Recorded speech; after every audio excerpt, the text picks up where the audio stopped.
So I've just finished work not too long ago, and I thought that I would come in the garage and finish off this little project.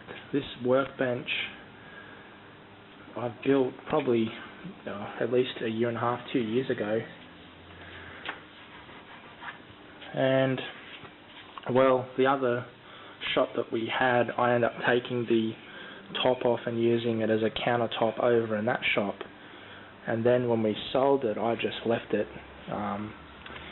just in there for the next owner to take over. But so it's taken all this time to kind of piece this thing together. I've got the stainless top there, which is good. Then I've got this piece of melamine, and then I've got some offcuts which have got a slanted cut. I don't even know what degree that is. I just cut it to what I thought looked good, and then I've got this other trim piece which I pieced together.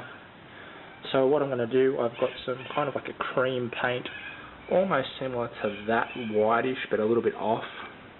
I'm going to paint these pieces, I'm going to paint the trim, and that'll do it. And then I'm going to hit the stainless with a little bit of WD. I'm going to clean all that up, and that should do it. It should look okay.